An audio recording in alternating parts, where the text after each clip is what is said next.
Hi, Kelvin Newman here from Brighton SEO. Thanks so much for deciding to join us today and signing up to watch this great talk we've got coming up. So please do take advantage of the opportunity to learn from what our speakers have got to share. They're obviously got the great presentations here as well. We've got the Q&A sessions coming up towards the end of the day. So if you've got a particular question for this speaker, please do sign up for those Q&A sessions. And of course, they'll probably be sharing their slides on Twitter. And of course, you can ask some follow-up questions as well. So take this opportunity to not only learn from the presentation they've got coming up, but from the ability to interact and to learn from these excellent speakers we've got. So let's get started. Hi everyone, I'm Sophie Brannan. I'm a Senior SEO Manager at Absolute Digital Media, and today I'm going to be talking to you about the 5 steps to position yourself as an expert and how to break down barriers and how to get buy-in. So what the talk is about today. So I really wanted to do this talk today about the day-to-day challenges that SEOs face when trying to communicate maybe their suggestions or their technical recommendations or content recommendations and analysis to clients, development teams, and sometimes even internal teams. So for example, if you're collaborating with maybe a PPC team, a UX team, an internal dev team, something like that on a project. So whether it's technical recommendations as part of a site migration, or maybe it's content recommendations where you're kind of coming up against, I don't know, maybe a C-suite board of individuals, directors maybe, who have worked tirelessly to really refine their website copy. And you want to kind of come in and you want to make changes because you know it's the best thing for SEO purposes. So what the talk's going to be about today is really some top tips on how to break down those barriers, no matter the kind of situation you're in and that you're facing, and how to get that buy-in from those that you need it from in order to really see your recommendations be implemented and not just sit in someone's inbox as an Excel document or a presentation or a PowerPoint. So let's get started. Step 1, speak with authority. So one of the biggest barriers to having your recommendations implemented is the lack of buy-in, and how you can come across, whether that's in a meeting or on the phone or something like that, that can have a real impact on whether or not you're going to influence the decision maker. In these kind of circumstances, first impressions really do count. Being able to walk into a room or join a call with a client, whether that's a conference call or a one-on-one call or a video call, or maybe even just a team that you are working with that you haven't worked with before, it can be quite a daunting situation, particularly if you're quite new to it. But being able to really deliver your recommendations in a way that has a fine balance between being authoritative but not being too pushy can really help. So I know that there can be some issues when it comes to this, like with confidence, or if you're facing microaggressions around gender or race or other such circumstances. And that can have a real impact on the way that you might want to come across or how you do actually come across. I faced numerous instances myself throughout my career in digital, where I've been in meetings with board of directors or business owners, something like that, sometimes with my CEO or sometimes on my own or with other team members, other departments. And I've been referred to by the client as the minutes taker or the tea maker when I offered them a cup of coffee or a cup of tea. And once before the intern, even though I'd been doing it for about 3 or 4 years, when actually I was taking the lead on the meeting and was doing all of the presentation, all of the recommendations. So when you're kind of facing those situations, it can be really hard to get into the right mindset and make a good first impression. But there are a few tips that you should consider even when faced with those kind of situations. So avoiding phrases and words that can make you sound uncertain, even if you don't really notice it yourself. So phrases like, I think, maybe, won't, I feel, hopefully, and my biggest pet hate, and one that it took me a long while to get over, is sorry, or does that make sense? Because if you say phrases like this, especially regularly in a meeting or on a call or something like that, you sound uncertain with what you're saying. And if you sound uncertain with what you're saying, then why should anyone else be certain that your recommendations are the right thing for them? It doesn't just have to be about confidence. If you genuinely believe that what you're recommending is the right thing for that client or team, which you always should if you're giving your ideas across as a recommendation, then make sure you choose your vocabulary carefully in order to really portray this. But there is a little bit of a catch with this. don't overcomplicate it. So this is a really big thing that it took me a really long time to deal with, and it took me a really long time to get over. When I first started in digital and I went into my first few meetings, particularly when I was in content, and it was all a brand new experience for me, having to sit down in front of a board of directors and things like that. It's something I really had to learn about, because I would go in and I'd sit down and maybe I'd be facing some microaggressions, or maybe I just didn't feel overly confident, and because it was a brand new experience, not necessarily because I didn't know what I was talking about. But in order to face that, what I did is I turned around and was throwing jargon at them and these really complex subjects, because I was like, I'm really smart, I know what I'm talking about, you don't know what I'm talking about, so you should trust me. But it doesn't work like that. If you overcomplicate it, people are just going to switch off. They're just going to nod, they're going to agree and pretend they understand what you've been talking about for the last hour. But realistically, they're just not really going to give you that buy-in. They're not going to allow you to do what you want to do, because they don't understand why you're doing it or what it is. And finally, project your excitement and your enthusiasm for a project. This is particularly important when you're dealing with clients, whether that's face-to-face or whether that's on the phone, on a video call, conference call with other departments, it doesn't matter.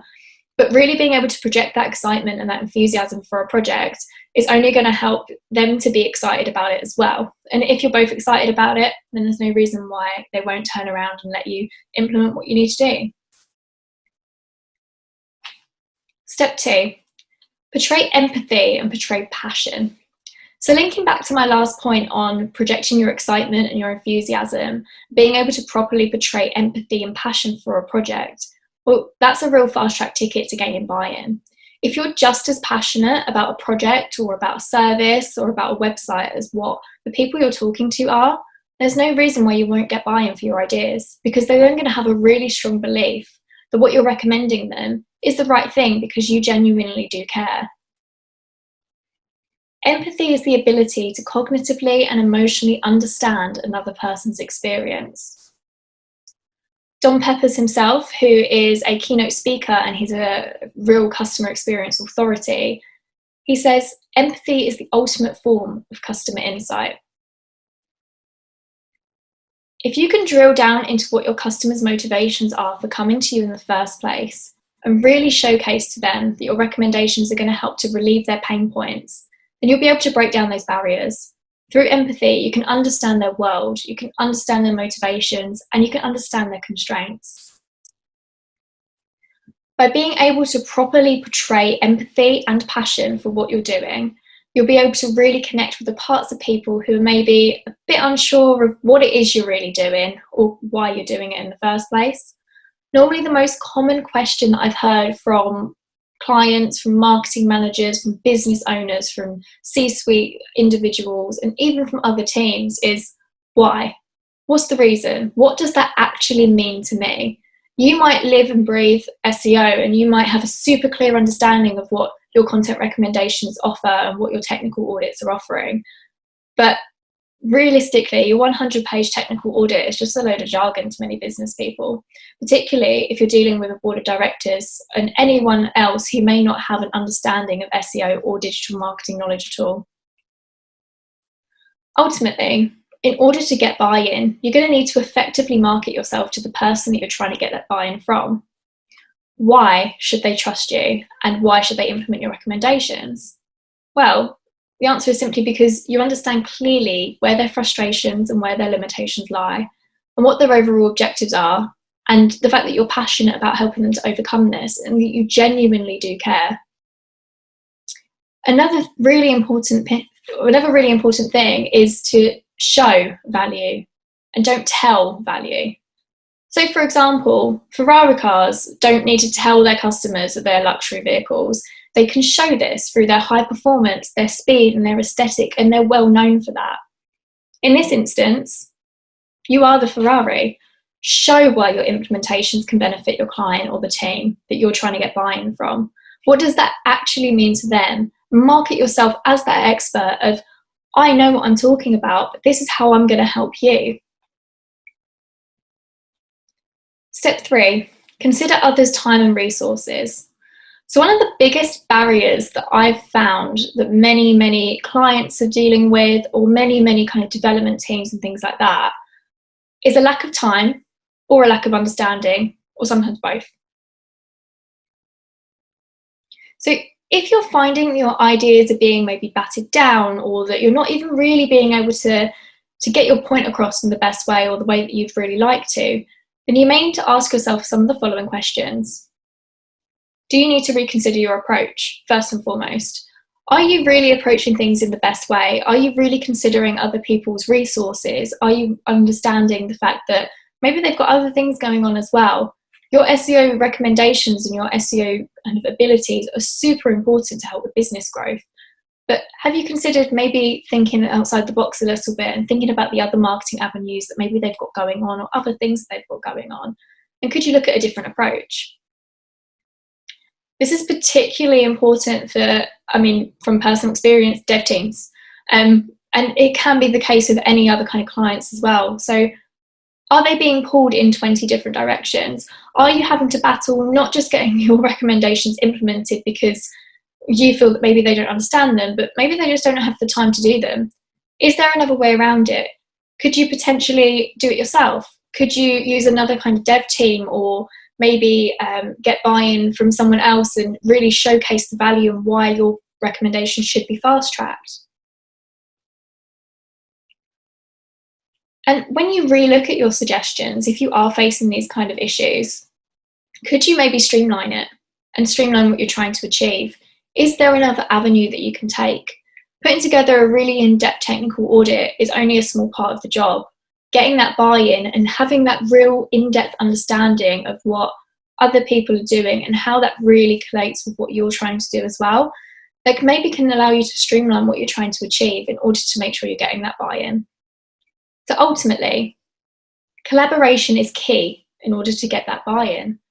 Working in partnership and in close proximity with your clients, or with other dev teams, or even internal teams, if that's who you're trying to work with and that's where your barriers really are. If you're working in partnership with them, it really allows you to highlight the why and how you can work together in order to achieve that end goal. And if you can do that, it's only going to benefit you in the long run. Step 4, show value and create mutual trust. Being reliable, being transparent, and being available are just some of the ways that you can build trust with your clients, or with other dev teams and other teams that you're working with. But in many cases, one of the biggest challenges is around how you create mutual trust and how you can showcase the value of what you're doing and what you're trying to achieve. Trust isn't just an elusive soft quality. It's a real tangible and actionable asset that you can build upon.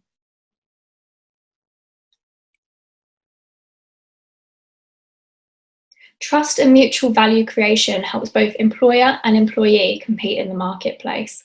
This is really important because in this kind of scenario, the SEO manager or the account manager or the technical SEO, you're the employees because you're giving the recommendations. The employer could be the client, or it can be the dev team, or it can be the other team that you're trying to work with who are putting up those barriers in the first place. If you trust each other and you can create that mutual value, then it's going to allow you both to work closely together in order to compete. One of the ways that you can do this is by having a real track record. So for me personally, that's me working in the finance or the health industry, because I have a great track record in terms of seeing clients succeed in these industries. It's what I do. And by being able to showcase that I do what I do, like Liza Minnelli there says, and being able to really showcase that track record and having case studies is the best way to get that buy-in from people. They will trust you because you've done it before. Another way to make sure that you are getting that mutual trust and you're really showcasing the value of what you're doing is not just by showing why you're doing things, but showing what kind of an impact that's going to have and how that relates back to their business. It's particularly important for clients who are trying to deal with. So for example, looking at how you're going to achieve an overarching objective, not just your objective that you're putting in place when it comes to your SEO strategy perhaps, but the overarching business objective. What is that business and the client that you're working with trying to achieve? Are they trying to increase acquisition by increasing rankings, like the example here in this really visual way? Or are they trying to increase goal completions? Or are they trying to generate more quality leads coming through the site? And how are they going to achieve that? And that's where the goals come in. So increasing organic traffic year on year, or being able to support demand growth through digital PR. Just breaking down this main overarching objective into individual goals is going to allow you to really pinpoint that value in what you're trying to do. And the strategy, what are you going to do in order to really achieve those goals and that overarching objective? So in this case, it could be implementing technical fixes from a tech SEO perspective, or developing and creating an ongoing content plan to increase relevance and authority, or maybe it's to earn high quality backlinks in order to help support that demand growth through digital PR. There are a number of different ways that you can help outline what you're doing in order to help them to meet their overall business objective. And that really showcases your true value. And again, linking back to that kind of empathy point and the passion point, if you're able to showcase and understand that you really have a great grip on where those pain points are for your client, then implement a strategy that's going to help to achieve and get rid of those pain points and help them to get that kind of overarching objective, then everyone's a winner. And then the other really important thing to highlight to people to build that trust and to kind of showcase your value is how you're going to measure all of these things. So you could be implementing a fantastic strategy and it could be helping you to achieve those goals, but how? How are you measuring that impact? So it could be site rankings, it could be organic traffic, it could be organic revenue. It's a really fluffy marketing visual technique, but it really does work. And most importantly, communicate your process. And this is really where I've seen a lot of breakdown in the years that I've been working in digital, is lack of communication between teams or between account managers and a client, or even just internally. Making sure you communicate what you're doing, why you're doing it, and what it's going to achieve, not just for you, because it's not just a tick box exercise, but what it is for that client and what it's going to achieve for the client. And communicating that in a really clear and concise manner, that's the most important thing. And that's what's going to get you that buy-in. And I'll say it again, communication is key in any team challenge. And you want to be collaborating, you want to be working in partnership, whether it's with an internal team or whether it's with your client, in order to achieve the overarching objective. Once you're all on the same page and you're all working towards the same end goal, then the limits are endless. And know when to say no. So this is a really important factor that many SEOs and digital marketing experts and agencies sometimes struggle with, because they probably spend, and I do this a lot, too much time bending over backwards and fighting to have their recommendations implemented. So linking back to that collaborative process, you want to work together as much as possible, but that doesn't mean that you have to agree with every single suggestion that a client or a dev team has made just to appease them so you can get what you want out of it. In fact, saying no doesn't always mean not doing something. Sometimes it actually means doing it more efficiently. You want to position yourself as the expert, and that really is the best way to get buy-in and to develop that mutual trust that we were talking about earlier. Showcasing yourself as the expert is really, really important. And as the expert, you should know where resources should be allocated in order to achieve the best result. But it's really important as well that you don't over-explain it. So if you do say no, there are going to be some circumstances where maybe you're going to be scrutinised for that. But don't over-explain yourself, because you're going to start sounding as if you're doubting your own decisions. Be certain, be authoritative, be clear, and always consider that the decisions that you make are for the best interest for the project and for the client. And it's, again, meeting that overarching objective. So the key takeaways for the talk today. Step 1, speaking with authority, but in a way that is convincing and not overbearing, and making sure that you're not using kind of those buzzwords of I think or I'm sorry and things like that, because that's going to help to position yourself as the expert and it's going to allow you to get buy-in. Step 2, portray empathy and portray passion. So this is really important in order to show your clients or the other dev teams that you understand where their pain points are and that you're only trying to help. You're not trying to be a hindrance because you want to put a certain amount of content on a certain page because it's going to be best for SEO, or you want to implement all of these technical recommendations and it's going to take up loads of the dev team's time. Understand that portraying that empathy really allows you to go, I understand what your limitations are. I understand what your objectives are. I understand that you want to achieve X, Y, and Z, and this is how I'm going to help, and I'm passionate about helping you. Consider others' time and resources. So again, just going back to the fact that not everyone has hours and hours a day spare to implement your recommendations.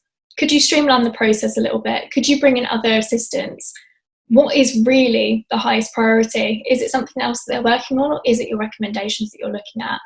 Of course, in any kind of situation, especially as an SEO, everything we want to do, we want to get it done straight away because we know it takes a bit of time for it to be picked up. But we need to look at the overarching business objective as well, not just your SEO objectives. Showing value and creating mutual trust. So just showcasing what you're going to be doing to help your clients to achieve more than just great SEO. The point of SEO is to embed itself within a really great marketing strategy, whether that's integrated with other digital services or maybe it's just a standalone marketing avenue that they're going down. But show how that's going to help the marketing manager or the business owner or the C-suite board of directors. Show them how it's going to help them to achieve their overall business objectives as well, and create that mutual trust between the two of you. And step 5, know when to say no. So this isn't just in certain situations, maybe where a client is recommending something and you don't think it's the best thing for the website, you don't think it's the best thing for SEO. Do think about all of the other different areas there as well. But this could also be in relation to potentially onboarding new clients. Know when there's potentially toxic implications of bringing on board a client that maybe their vision and their kind of ethos doesn't match with yours. And that's not necessarily the SEO manager's kind of responsibility to take ownership of, maybe the agency owners and agency directors as well. Knowing when to turn around and say no, and knowing what is the best fit for not just the project, but the team as a whole, can really help to make sure that you're positioning yourself as the experts. Thank you. Thank you for logging into my talk today. Follow me at Sophie Brannan on Twitter, and I'd be more than happy to continue this chat offline.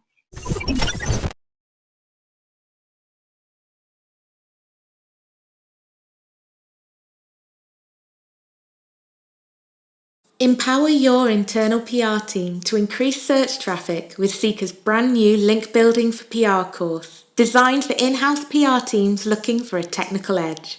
Visit seeker.digital/PR links course.